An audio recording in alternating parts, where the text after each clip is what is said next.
Hello, this is Ginny Brant with Unleash Your God-Given Healing with Lifestyle Changes. Today, we're going to look at something that's constantly in the news. We're going to look at 5 things you need to know about red dye number 3. The FDA recently announced that it's banning red dye number 3, a synthetic dye used in food, drinks, and some medications and supplements due to links to cancer in animals. Although a step in the right direction, red dye number 3, or erythrosine, has been a topic of much debate, many petitions, research, and advocacy from the Environmental Working Group, the EWG, the California Assembly on Health, and many parents.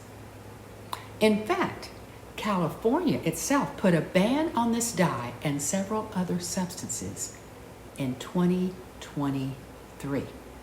So here are 5 things that you need to know about this red dye number 3.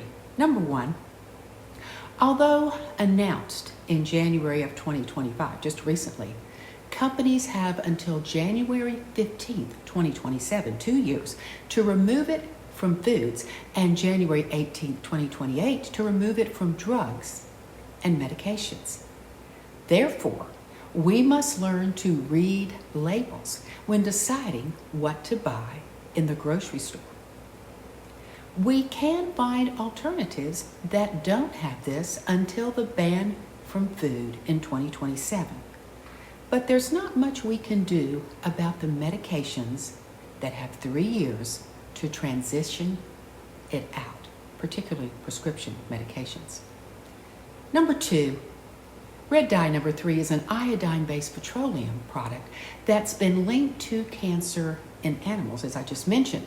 This was the final blow that caused the FDA to pull the trigger after many years of those petitions and pleas from many consumer groups. Although evidence linking to humans is there but limited, research in 1988 linked this dye to thyroid tumors in lab animals. Now, a more recent study in 1997 found that this dye can damage DNA activity in human breast cells. This could increase the risk for breast cancer.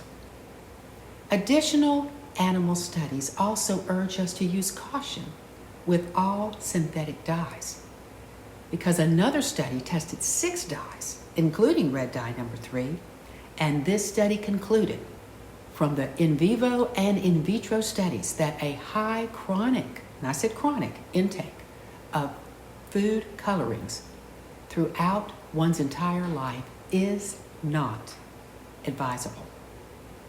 All of the 6 colors tested increased tumor cell growth. So this motivates us to be cautious about all synthetic dyes and possibly other additives as well.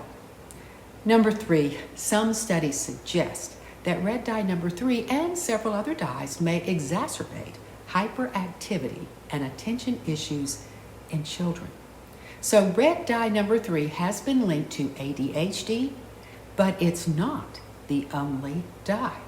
There are actually 7 certified food colors: blue dye 1B, blue dye 2, green dye 3, yellow dye 4B, yellow dye 5B, and red number 40, in addition to red dye number 3, with artificial food colors quadrupling the use of them in the past 50 years.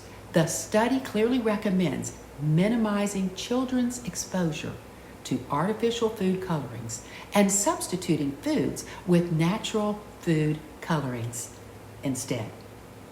Number 4, some studies suggest that red dye number 3 may interfere with hormone levels, including thyroid hormones. This dye, along with other food additives, is a potential source of endocrine disrupting chemicals. You heard what I said, endocrine disrupting chemicals. As an estrogen-driven breast cancer survivor, this possibility, as well as the effect on children, are what concerns me the most. as an elementary school counselor for nearly 30 years who saw the rise of ADHD in too many children, I began suggesting 25 years ago that parents avoid foods processed with artificial dyes and chemicals for this very reason. Number 5, red dye number 3 is found in candies such as lollipops, gummies, and chocolate-coated candies. Frostings, pastries, Pop-Tarts, cereals with colored candy and cake mixes. Beverages such as fruit punch, and even some sodas.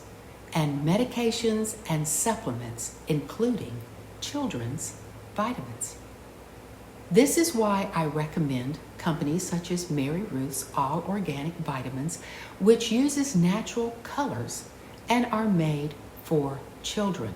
Whole foods such as strawberries, pomegranates, purple sweet potatoes, beets, and blueberries in powder form can be used as natural color and are used in many natural products. We live in a culture with an increasing amount of chemicals and additives. It's this increasing amount, compounded over many years, I believe, causes the problem. Therefore, parents and as concerned individuals, we must become food detectives by being informed and learning to read labels. I'm encouraged that the FDA has finally stepped forward to do this. But keep in mind that they are falling behind many countries in the European Union, Australia, New Zealand, and Japan, who have removed such things years ago, or they require a warning label on the front of the packaging. Awareness is our friend and our best protection. Now, clearly more research needs to be done, and this is just a start. More dyes and chemicals need to be removed, need to be researched. And as parents become more informed, a food company would be wise to remove such chemicals and dyes ahead of any future bans in an effort to show that they are concerned about protecting their consumers, especially our precious children.